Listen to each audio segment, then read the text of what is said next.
That fence comes down by Friday, or we cut it down for you. Your shed is 4 feet inside our setback, and frankly, that whole back corner has always been part of the common area. We have a survey. That was Diane Halverson, president of the Cedar Ridge Homeowners Association, standing on my gravel drive at 7 in the morning, holding a clipboard against the wind and pointing at a fence line my grandfather drove into the ground in 1961. She had a survey. She said she did not say who made it, or when, or that the stakes she was pointing at had been hammered into my soil sometime in the dark after I went to bed the night before. She did not know about the camera in the eave of my barn that watches the east pasture, and she did not know that I fly a drone over my own 40 acres twice a week and keep every flight on 2 hard drives. What she pointed at as fact, I had on film as a lie. My name is Walt Brenner. I am 63 years old, and for 31 years I mapped roadbeds and right-of-way for the State Highway Department before I retired and came home to my family's land outside Pinedale. 40 acres of pasture and pine on the bench above Willow Creek, a barn my grandfather raised, a house my father finished, and a teenage granddaughter named Cassie, who came to live with me after her mother passed 2 winters back. I tell you what I did for a living because it matters. A man who spends 3 decades setting and reading boundary monuments does not forget where a corner pin lives. And I tell you this before anything else, so you stay with me to the end and watch how it landed. What would you have done, standing on your own gravel, looking at 4 little orange stakes that had grown out of the ground overnight like mushrooms after rain? I did not shout. I have learned that shouting is what people remember instead of the facts. I told Diane I would look into her survey, and I walked back inside, and I poured a second cup of coffee, and I sat down at the kitchen table where Cassie was eating cereal before school, and I started a new manila folder. On the tab I wrote the date and 3 words. Stakes moved overnight. That folder would get fat over the next 2 years. By the time it was finished, it weighed more than the case against me ever did. Let me back up, because the stakes did not start the war. They were the 4th shot in it. When I came back to Pinedale after my wife died, I wanted quiet. Marie had been gone 4 months, and the house in town was full of her in a way I could not breathe around. And the land on the bench above Willow Creek had been waiting for me the whole time I was away setting other people's lines. It had been leased to a neighbor for hay while I finished out my career, and the fences sagged and the gate hung crooked on a bent hinge, but the corners were where they had always been. I knew that because the first thing I did before I fixed a single board or unpacked a single box was walk the perimeter with 100-foot tape and my old field book and find every monument. The northeast corner is a capped iron pin set in a concrete collar stamped with a surveyor's license number, placed in 1978, when the county did the section breakdown. The other 3 corners are original stones with drill holes in the top, the kind they set before the war, when my grandfather still rode a horse down to the creek to check the head gate. I found all 4 in an afternoon, on a bad knee, in the cold, and I will tell you it felt like shaking hands with men who had been dead a long time. I photographed each one with that day's newspaper laid beside it in the grass. That is a habit from the war. You document the condition of a monument the day you find it, because monuments move, frost heaves them, and cattle rub them, and people pull them. And the only thing that survives an argument is the picture with the date in it. I did not know then that I would need those pictures. I took them anyway. That is the whole point. You take them before you need them, or you never have them at all. Cedar Ridge was not here when my grandfather built the barn. It went in across the county road About 12 years ago, a development of 40 homes on what used to be the old Mercer Ranch, with a clubhouse and a retention pond and a homeowners association that governed paint colors and mailbox heights. None of that had anything to do with me. My 40 acres sit outside the platted subdivision entirely. Different deed, different section. Recorded a lifetime before Cedar Ridge filed its first covenant. I am not in their association. I never signed anything. I owe them nothing but a wave when I drive past. And for the first few years, that is all there was. Then Diane Alverson became president. I met her the way most people around here met her, which is that she arrived at your property uninvited with a clipboard and an opinion.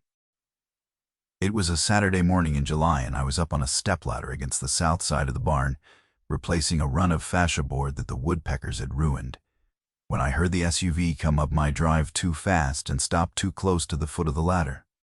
She got out wearing white sneakers that had never seen a pasture and a linen blazer over a blouse the color of a traffic cone.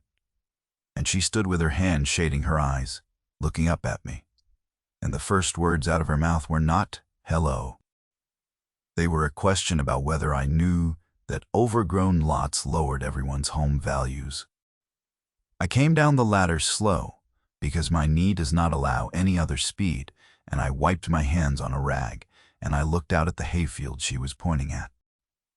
It was June grass, gone to seed, knee-high and gold green, and moving in the wind the way a hayfield is supposed to move in June. I told her it was a hayfield, and that it was supposed to look like that, and that it would get cut in 3 weeks the way it had been cut every July for 60 years. She looked at it the way a person looks at a thing they have already decided is wrong. She told me that Cedar Ridge maintained certain community standards, and that those standards reflected on the whole area, and that she would hate to see my parcel drag down the homes across the road. I told her my parcel was not across the road, and was not in Cedar Ridge, and was not any of her concern. She smiled. It was a particular smile, the kind a person gives you when they have privately filed you under problem and are simply waiting for you to prove them right. She wrote something on the clipboard. Then she got back in the white SUV with the vanity plate that read C. R. Pries, and backed down my drive too fast. And a little plume of my gravel dust drifted across the field she did not like. That was incident 1. I should have. I know that now, and it is the first thing I will tell you at the end. What I did not know that summer, and what took me almost a year to understand, was why a woman who lived across a county road cared so much about my pasture. The answer was her husband. Gerald Halverson ran a development company out of a strip mall office 2 towns over, and Gerald had spent the better part of 3 years quietly buying up the parcels that bordered Cedar Ridge with the idea of a second phase, a 40-home expansion he was calling Cedar Ridge North. He had the parcels to the east and the parcels to the south. The one piece he did not have, the piece that sat between his holdings and the only county road with a working access easement, was my bench, above Willow Creek. My 40 acres were the keystone of his map. Without them, Cedar Ridge North was a set of landlocked lots and a pretty rendering. With them it was 40 driveways, and a profit I never did get the full number on, though I heard it spoken aloud once, later, in a room with a court reporter. And it was a large number. I am telling you the motive now, the way I came to understand it. So, the escalation makes sense. At the time I did not have it. At the time I only had a woman with a clipboard who kept finding new reasons to stand on my drive. Incident 2 came in the fall. A certified letter from the Cedar Ridge HOA, signed by Diane as president, informing me that my property was functionally adjacent to and benefiting from association common infrastructure, and that I owed 2 years of back assessments, a figure of $4,800. I read it twice at the kitchen table while my coffee went cold. Functionally adjacent.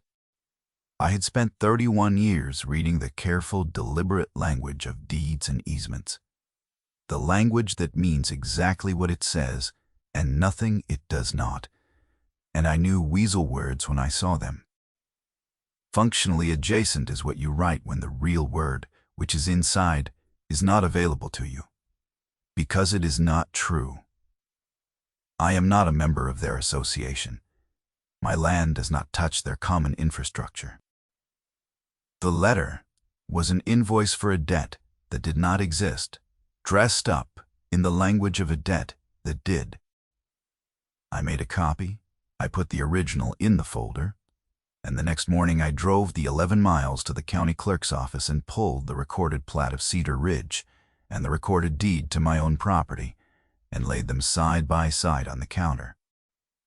The clerk was a patient woman named Ruth, who had worked that counter for 20 years and knew every parcel in the county by its old family name before its plat number. She put on her reading glasses, and she looked at the plat, and she looked at my deed, and she traced the section line with one finger. "Your ground's in Section 12, she said. "There's subdivisions in Section 13. There's a whole section line between you." She looked up at me over the glasses. "Honey, they can't assess you. You're not in it. You never were." She said it plainly, the way you tell someone the obvious thing they already knew but needed to hear from a person whose job it was to know. She made me certified copies, stamped in blue and dated, and she would not take more than the $1 a page. The county charged. Those went in the folder too. 2 incidents. Now 1 folder. I want to tell you that I felt angry, but the truth is, closer to what I felt on the job, when a contractor poured a footing 2 feet off the staked line and tried to argue the stakes were wrong. You do not get angry at a footing. You get the field book, and you get the photographs, and you let the record do the talking. So I wrote Diane a short letter, certified, return receipt requested. I told her I was not a member of her association, that my deed predated her subdivision by decades, and that I would not be paying an assessment I did not owe. I kept it to 4 sentences. I have learned that the longer your letter, the more they think they have found a nerve. The receipt came back, signed into the folder. Incident 3 arrived on a Tuesday in March, and it was the first one that frightened me because it involved Cassie. She was 16, and she rode the school bus that stopped at the end of my drive, where it met the county road. That morning, a man I did not recognize was standing at the end of my drive in a yellow safety vest with a clipboard and a camera. And when Cassie came down to wait for the bus, he started photographing her and the mailbox and the gate, and he told her he was a county compliance inspector and that her grandfather's property was under review. She called me from the bus the moment it pulled away, and her voice came in pieces, the way it gets when she is scared and trying hard not to be Grandpa. There was a man at the end of the drive. He had a camera. He took pictures of me. He said he's from the county. He said, "You're under review." What does that mean? Is something wrong? I kept my own voice flat and slow, the way you talk to someone standing too close to an edge. I told her nothing was wrong. I told her to stay on the bus, stay in her seat with her friends around her, and to call me the second her feet hit the school steps. I told her I would handle the man. She said, "Okay," in a small voice that did not believe me yet. And the line went quiet. I walked down the drive as fast as the knee would let me, but by the time I reached the county road, the man was already pulling away in an unmarked sedan, and the dust hung in the air where he had been. I could not read the plate at that distance. The barn camera that watches the east pasture, though, also catches the foot of the drive, because that is where I aimed it the week I learned what aiming a camera is for, and that evening I sat in the office and pulled the footage frame by frame. There he was, vest and clipboard and all, leaning down to photograph my granddaughter through the morning light. There was the sedan. And there, when he turned to walk back, to it was the magnetic sign stuck to the driver's door that he had forgotten to peel off. The one that read Halverson Development with a phone number under it in letters big enough to read from the eave of my barn. He was not from the county. The county does not own Halverson Development. I called the actual county compliance office the next morning and read them the man's description, and they confirmed they had no inspector assigned to my road and no open review on my parcel, and that their inspectors do not photograph schoolchildren at bus stops. I drove to the sheriff's office and filed a report about a man impersonating a county official and photographing a minor. The deputy who took it was a calm young man named Tom Reyes, and he wrote it all down in a careful hand, and when he was done, he told me something I have repeated to a dozen neighbors since. He said a filed complaint has to be logged whether it has merit or not, and that the same was true for the other side, which is why these people learn they can use the system as a hammer. He said if this was a pattern, the way to win was not to win any single argument, but to build a record so complete that when it finally landed in front of someone with authority, there was nothing left to argue about. Build the pattern, he said. Date everything. Keep the originals. He slid his card across the desk. He did not know he was describing the 31 years I had already spent doing exactly that. The folder had a second section. That spring, I started flying the drone more often. I had bought it 2 years earlier to check fence lines and stock tanks without walking the whole 40 acres on a bad knee. And I had gotten into the habit of running the same flight path twice a week, a slow grid at 200 feet that captured the entire property, all 4 corners, the barn, the house, the creek, and the fence my grandfather built. The drone stamps every frame with the date, the time, and the GPS coordinates. I did not fly it to catch anyone. I flew it because a man who spent his life mapping ground likes to see his ground from above, and because the footage made a pleasant record of the seasons.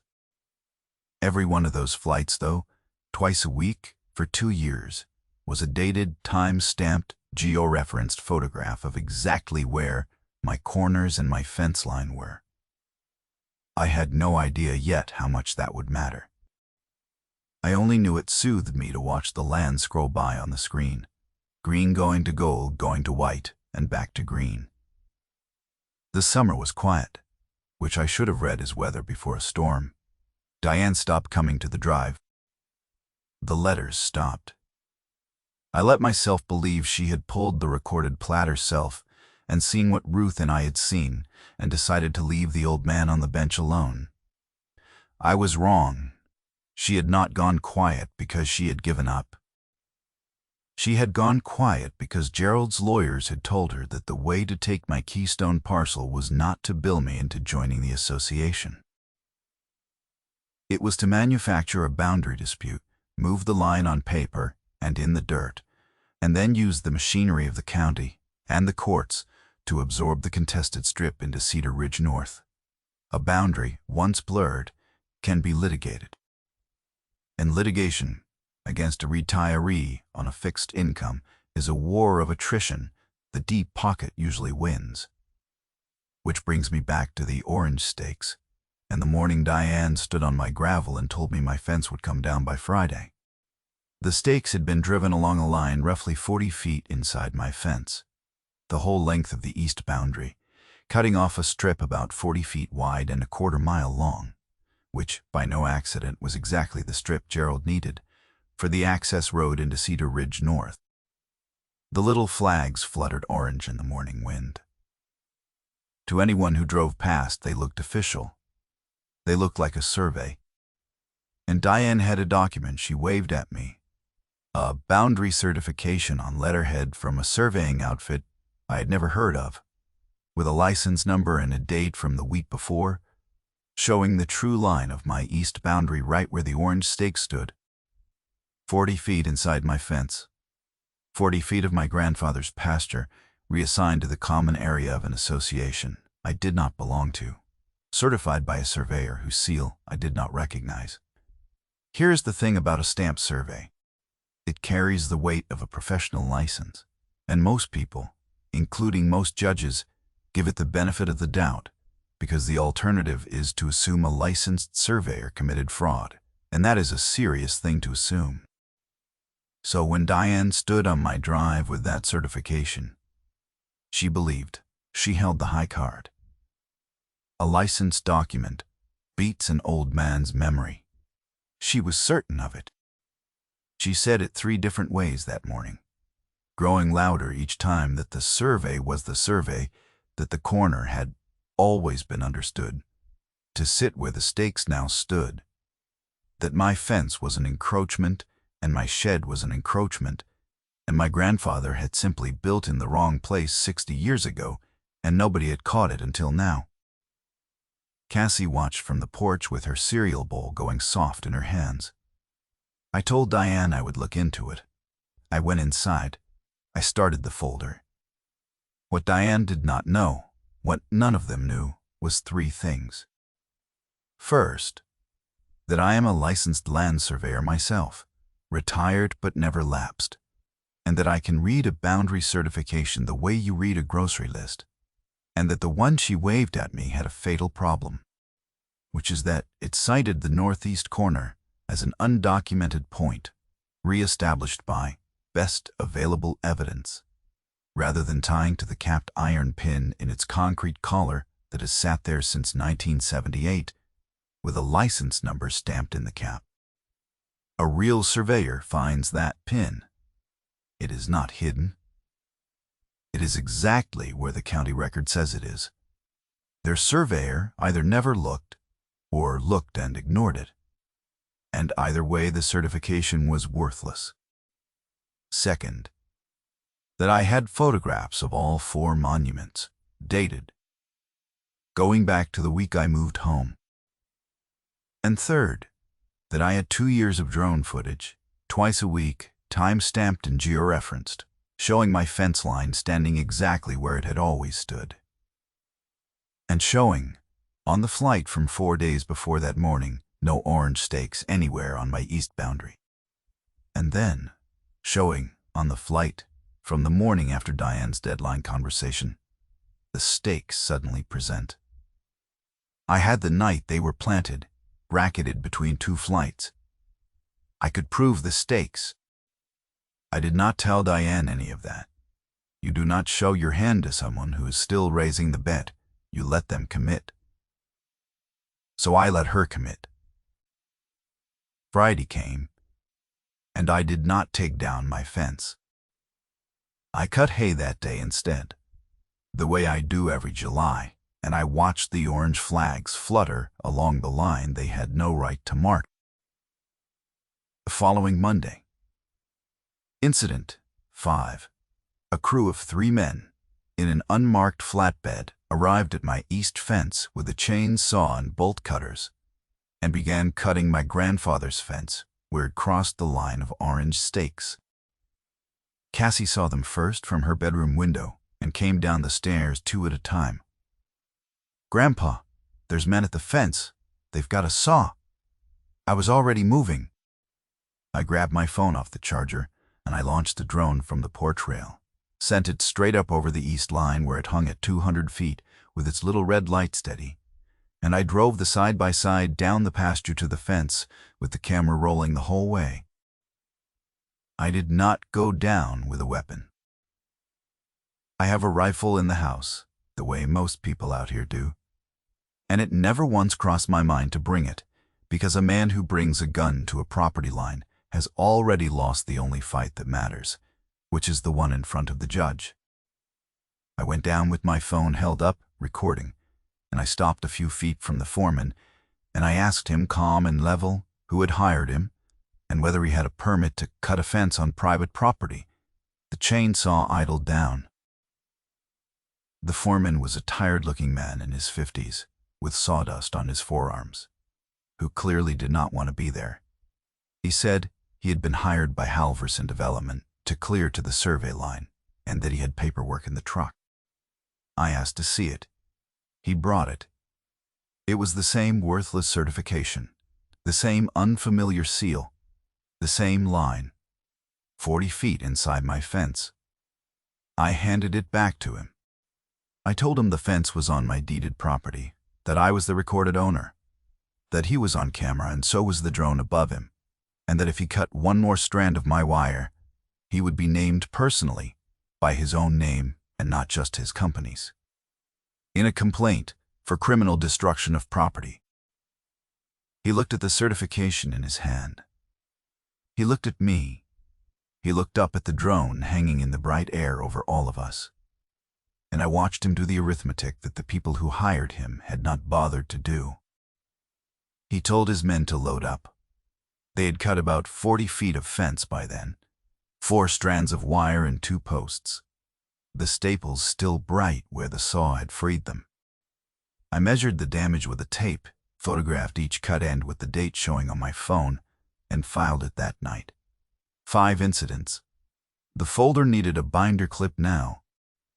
The sheriff came that afternoon because I had called them, and it was Deputy Reyes. Again, he walked the cut fence with me. He looked at the orange stakes. He told me, the way he had told me before, that he could not adjudicate a boundary dispute, that the survey certification on its face appeared to be a legal document, and that this would have to be sorted out in civil court or through the county surveyor's office. He was not taking sides.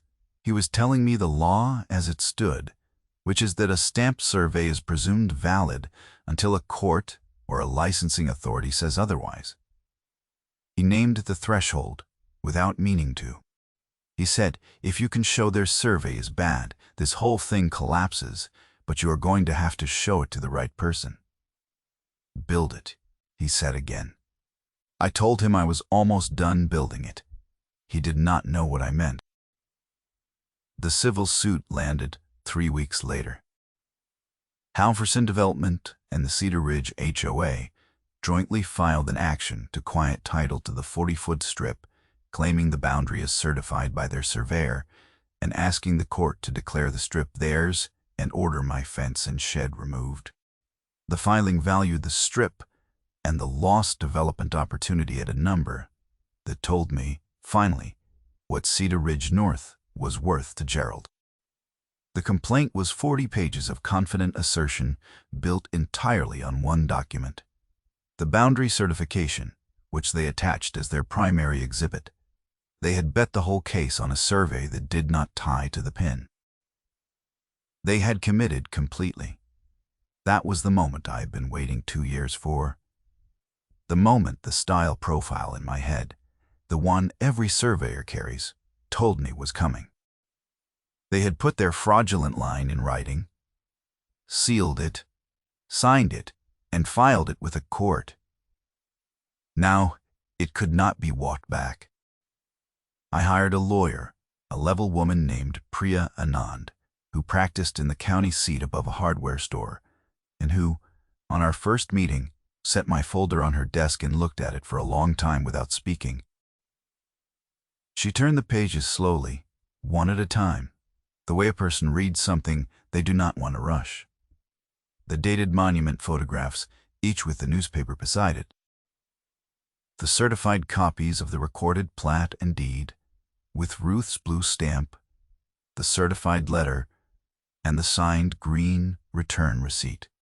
The barn footage of the fake inspector, and the still frame I had printed where the Halverson Development sign was legible. On the sedan door, the footage of the fence crew loading up. Wow. And then the drone flights, 2 years of them, twice a week. And the 2 flights I had flagged with a paper clip. The one from 4 days before the deadline with no stakes on the east line, and the one from the morning after with the stakes suddenly there. She set down the last page, and she folded her hands on top of it. She told me that in 11 years of practice, she had never once had a client walk through her door with the case already built and the evidence already dated and indexed. "Folks come to me with a grievance and a shoebox," she said. "You came with a chain of custody." I told her I used to do this for a living. She asked me what this was. I told her I read ground for the State Highway Department for 31 years, that I set and recovered boundary monuments for a living, and that I am a licensed land surveyor, and my license never lapsed. She was quiet a moment. Then she smiled the way a person smiles when the math just got very simple, and she said, "Well, they certified a survey against a surveyor. They just do not know it yet." The hearing was set for a Thursday in the county courthouse, a plain room with fluorescent light and a flag in the corner, and a court reporter at a little machine. Diane came in a magenta blazer with a folder of her own and the certainty of a woman who had never once been told no by anyone who mattered. Gerald sat behind her in a gray suit checking his phone. Their surveyor was there, a younger man who would not meet my eye, and I understood from the way he sat that somewhere in the last 2 years he had been told what to find, and had found it, and that he had not slept well since. The county surveyor was there too, a neutral party the court had asked to attend. A woman named Karen Liu, who held the actual authority in that room, because in a boundary dispute, it is the county surveyor whose recognition of a monument settles the ground. Priya did not give a speech. She is not a speech person, and neither am I. And the niche of the law we were in does not reward speeches. It rewards documents.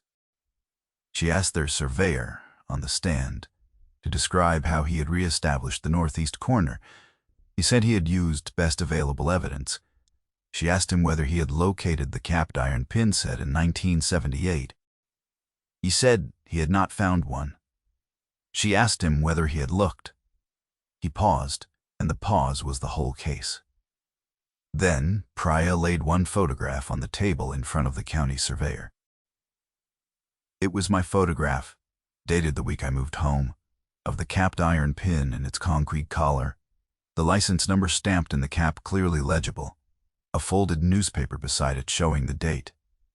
Karen Liu looked at the photograph. She looked at the license number. She asked for the coordinates. Priya gave her the drone frame, georeferenced, showing the pin's exact position and showing my fence line running true to it.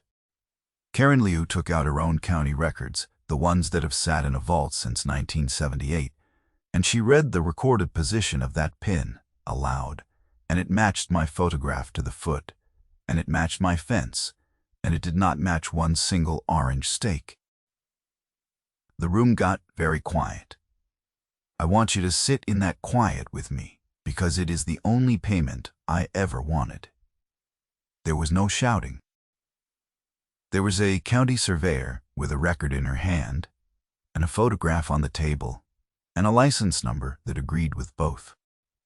She set them down side by side the way Ruth had set the plat and the deed side by side 2 years before, and she said, for the record, that the monument controlled, that the certification offered by the petitioners failed to tie to the controlling monument, where it had stood since before any of us were born. She did not look at Diane when she said it. She looked at the document. The document spoke for itself, the way I had always known it would. Diane stood up and started to say that the survey was the survey, the way she had said it on my drive, but the word survey did not have anywhere to land anymore. Her own surveyor was staring at the table. Gerald had put his phone away. And then Priya laid down the last 2 pages, the bracketing flights, the one from 4 days before with no stakes, and the one from the morning after with stakes, time-stamped and georeferenced. and she asked the court to note that the petitioner's boundary monuments had been placed in the ground sometime in a single night, on the property of the respondent, without survey authority, after the certification was already dated. The judge looked at the two frames for a long moment. Then he asked the petitioner's counsel, a question I will remember the rest of my life. He asked whether his clients were aware that moving boundary monuments on another person's land is a criminal act in this state. Their lawyer did not have an answer. There is not one. Here are the numbers, because the numbers are the gap, and I want you to feel it. In 2 years, the Cedar Ridge, HOA, and Halvorsen Development sent me invoices, letters, and a lawsuit demanding $4,800 in false assessments and a 40-foot strip of my land valued, with the lost development, in the high 6 figures. They cut 40 feet of my fence. They moved 4 stakes a quarter mile up my east line in the dark. And the total amount they collected from me, the total acreage they took, the total number of arguments they won, was 0. 0 feet. 0. The pin was set in 1978. The stones were drilled before the war. My photographs were dated 2 years deep, my drone flights 200 and some flights deep, and not one frame of any of it disagreed with any other. The clean record was complete, and the dirty one collapsed under its own weight the moment a neutral authority laid them side by side. The court quieted title in my favor, every foot of it, the fence line confirmed. It ordered Halvorsen Development to pay for the fence they cut, and because the judge had said the word criminal out loud in an open courtroom with a court reporter taking it down, the matter did not end at the courthouse door. The county surveyor's office referred the planted monument question to the district attorney. The state licensing board opened an inquiry into the surveyor, who had certified a line without tying to a recorded monument, and within the year his license was suspended, which in that trade is the same as the end of it. And Cedar Ridge North, the 40-home expansion that needed my bench for its only road, died on the vine. Without the strip, the parcels Gerald had spent 3 years assembling were landlocked. The bank that had floated him against the projected profit called the note. The pretty rendering went back in a drawer. Diane Halvorsen lost the presidency of the association at the next election, because 40 homeowners do not like reading their development company's name in the paper next to the word fraud. She tried to take a road across my grandfather's pasture, and what she lost was the road, the development, the seat, and the surveyor she had leaned on. The thing she reached for is precisely the thing that fell on her. I did not make that happen. She did. I only kept the record while she did it. I drove home from the courthouse that Thursday, and Cassie was on the porch, 17 now, taller than her mother had been, and she asked me how it went, and I told her it went the way I told her it would. She asked if we got to keep the back pasture. I told her we never lost it. We had only had to prove we owned it, which is a different and stranger thing. That evening, we walked the east line together in the long gold light, all the way down to where the cut fence still hung. And I showed her the capped iron pin and its concrete collar, and I cleared the grass away from it with my boot the way my own grandfather had once cleared it for me. I told her what the license number meant. I told her that her great-great-grandfather drove the original line, and the county confirmed it 40 years ago, and the camera in the sky confirmed it twice a week for 2 years, and that as long as she kept the record, no one could ever move her corner in the dark again. She crouched down and put her hand flat on the cold iron cap, and she did not say anything, and she did not need to. The land was hers to inherit, and now she knew how to hold it. We rebuilt the fence that fall, the two of us, new posts, in the old holes, because the old holes were in the right place, and always had been. I kept flying the drone twice a week. I still do. The folder sits in a fireproof box in the office closet, 2 inches thick, and I hope I never need it again. But I will keep adding to it as long as I own this ground, because that is the job. And the job does not retire just because the man does. Let me tell you the lesson plainly, because that is why you stayed. If you own land, walk your boundary and find your corners before anyone gives you a reason to. Photograph every monument with the date showing, and do it now while no one is arguing, because a picture taken in peace is worth 10 taken in anger. Pull your recorded deed and your recorded plat from the county clerk, and keep certified copies, because the clerk's stamp is cheap and a lawsuit is not. If a survey appears that disagrees with your fence, ask the one question that matters, which is whether it ties to a recorded monument, and if it does not, it is not a survey, it is an opinion in a costume. Keep a dated record of every contact, every letter, every man who stands at the foot of your drive, because a pattern documented is a pattern proven. And if you can, put a camera on your line and an eye in the sky, because the people who move stakes in the dark are counting on no one watching. Be the one watching. If you have a story like this, a clipboard at your gate, or a stake that moved overnight, put it in the comments, because somebody 3 counties over is about to face the same thing, and your story is their map. Subscribe if you want to hear the next one, and the next one is a good one. A retired dam engineer in the high country gets a letter from a lakefront HOA ordering him to lower his grandfather's spillway by 2 feet for the view. And the HOA president's husband has just broken ground on 40 waterfront lots downstream bit. And not one of them stopped to ask what happens to those lots when the spring melt comes and the spillway is right where the old man built it. I will see you there.